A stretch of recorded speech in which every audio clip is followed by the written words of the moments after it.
Satu hari sekelompok tikus rapat paripurna tikus untuk mengantisipasi bahaya kucing. Bagaimana supaya kucing itu jangan lagi mengganggu kita? Akhirnya ada yang mengusulkan begini, bagaimana kalau di leher kucing kita gantungkan lonceng, supaya kalau dia datang dari jauh suaranya sudah kedengaran dan kita bisa lari menyelamatkan diri. Wah, cerdas loh. Setuju semua. Setuju. Bagus. Nah, oke. Waktu pembicaraan dilanjutkan, tikus mana yang mau menggantungkan lonceng ke leher kucing? Rapat bubar. Setuju, akur. Iya. Waktu kerja selesai. Bapak Ibu hadirin yang saya hormati, terutama anak-anak saya, para santri, remaja, pemuda. Hidup ini persaingan. Bapakmu tamat SD nak, kau sarjana. Bapakmu cuma jadi RT nak, kau camat. Bapakmu tukang tambal ban, kau harus punya pabrik ban. Anak saya pertama dulu, saya titip mondok di Tebu Ireng.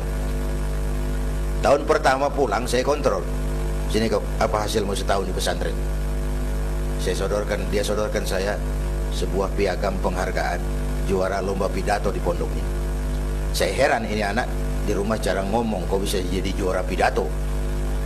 Saya tanya, kamu bisa pidato, apa yang dipidatoin? Dia bilang, kan kaset ayah dihafalin begitu. Ya saya ketawa juga, waktu itu dia masih anak-anak. Baiklah, tapi apa cita-citamu? Saya kepengen seperti ayah. Wah, kau ini salah. Kalau aku ayahmu di matamu menurutmu hebat, mestinya kau 10, 100, 1000 kali lebih hebat dari orang-orang yang kau anggap hebat. Karena tantanganmu akan lebih berat dari tantangan yang aku hadapi sekarang. Kalau kau sama dengan aku, kau ditinggalkan zaman karena kau tidak mampu menjawab tantangan zamanmu. Bapak Ibu hadirin yang saya hormati, persaingan tajam, tantangan makin berat. Oleh karena itu diperlukan semangat yang dicontohkan Nabi. Kerja keras, peras keringat, banting tulang. Tidak ada pekerjaan halal yang hina. Sejak kecil ditempa oleh kesulitan. Asal jangan seperti saya tadi ngobrol sama teman-teman. Sekarang ini di negara kita banyak politisi miskin negarawan. Pejabat-pejabat kadang-kadang kalau melihat rakyat tuh komentarnya nggak berpihak kepada rakyat. Saya ingat waktu Mentawai dihantam gempa, Nias hancur, infrastruktur hancur, rumah rakyat luluh lantak. Ketua DPR Pak Marzuki Ali bilang, bagaimana itu rakyat? Ya itu resikonya punya rumah di pinggir laut. Waduh, ini bukan komentar pemimpin, rakyat lagi susah kok dibilang kayak gitu. Saya prihatin dengan ucapan kayak gitu. Waktu cabai 100.000, di sini berapa sekarang? Sama ya. Waktu cabai mahal, ada pejabat bilang, rakyat suruh nanam cabai aja di halaman rumahnya. Ini kan nggak solutif dan nggak cerdas. Cabai naik, rakyat suruh nanam cabai. Nanti beras naik, rakyat suruh nanam padi. Yang saya khawatir kalau telur mahal, apa rakyat suruh bertelur gitu? Ini kan nggak cerdas dan nggak solutif. Bapak Ibu hadirin yang saya hormati, apalagi tadi sudah saya bilang di awal, kita ini bangsa yang ditempa oleh kesulitan. Mau merdeka saja dengan keringat, air mata, darah dan nyawa. Kita tidak boleh cengeng menghadapi kesulitan ini. Tegar, tahan uji, tahan banting, dan seterusnya. Itu hal yang kedua. Yang ketiga, terakhir, Rasulullah itu sosok yang ibadahnya luar biasa. Tadi sudah saya jelaskan sebagian. Ibadahnya luar biasa. Ayo kita bantu keamanan negeri kita ini. Dengan apa? Istighfar. Wa ma kana Allahu mu'adzibahum wa hum yastaghfirun. Allah tidak akan turunkan bencana selagi di tengah mereka masih banyak orang-orang yang istighfar. Rasulullah yang dosanya sudah diampuni sehari 100 kali istighfar. Ayo kita ngobrol ini. Pak, saya ini, Zainuddin ini, kalau mengharap masuk surga dengan amal yang saya kerjakan sendiri, rasa-rasanya tipis harapan. Bener. Sholat saya berapa banyak saya tahu. Sedekah saya berapa duit saya tahu. Dosa saya berapa banyak saya tahu. Lalu saya baca sejarah. Nabi Adam dosanya 1, makan buah khuldi, dikeluarkan dari surga. Nabi Adam dosanya 1, dikeluarin. Kita dosanya banyak, kepengen masuk. Ini nggak nyambung ini. Nabi Adam dosanya satu, dikeluarin dari surga. Kita dosanya banyak, kepengen masuk, nggak nyambung. Apa yang bikin saya besar hati? Apa yang bikin saya optimis?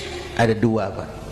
Pertama yang disebut rahmat Allah, yang kedua disebut syafaat Rasulullah. Dua itu, Pak.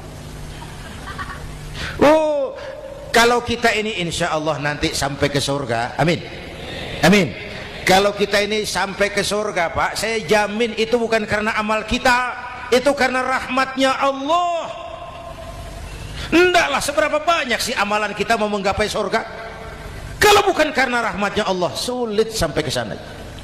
Manusia, dosamu besar, tapi lihat rahmatku lebih besar. Manusia, salahmu banyak, tapi ampunanku lebih banyak. Kau nangis di hadapanku, aku senyum melihatmu. Kau berjalan menujuku, aku berlari menyambutmu. Istighfarnya sehari 100. Lalu ada hadis qudsi, inni la ahammu bi'adzabi ibadi. Kadang-kadang aku pengen turunkan azab, bencana kepada manusia, tapi ketika aku melihat 3 perkara, murkaku surut, bencana aku tarik kembali. Coba perhatikan hadis kursi ini. Allah mau marah ndak jadi, bencana ditarik, musibah diangkat. Kenapa? Ada yang meredam murka Allah. Allah nggak jadi marah.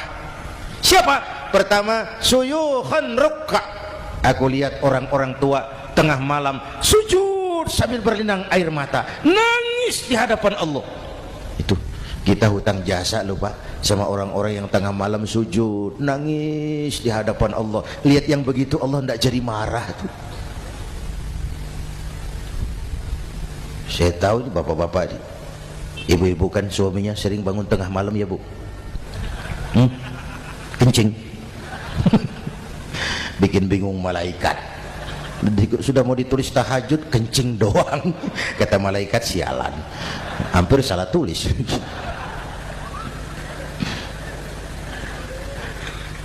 Aku lihat orang tua tengah malam sujud sambil berlinang air mata.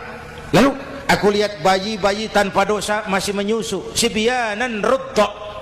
Bayi-bayi tanpa dosa masih menyusu, suci bersih, belum ternoda. Wa bahaiman rudda. Dan aku lihat binatang ternak melata mencari makan, kambing mudah cari rumput, alam terjaga keasriannya. Bagaimana bencana nggak mau nambah? Kita mengamalkan hadisnya juga terbalik. Yang diminta itu orang tua tengah malam sujud, bayi tanpa dosa nyusu. Sekarang bayi tanpa dosa dibuang ke tempat sampah gara-gara orang tua tengah malam nyusu. Terbalik namanya. Yang diminta itu orang tua tengah malam sujud, bayi tanpa dosa nyusu. Ini bayi tanpa dosa dibuang ke tempat sampah gara-gara orang tua tengah malam.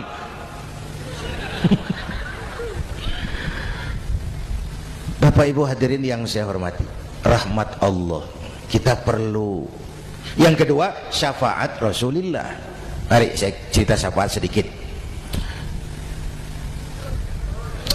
Ini sudah jam 00:05 ya. Ini kalau hitungan Indonesia ini sudah ganti hari, Pak. Jadi inilah ceramah terpanjang di dunia.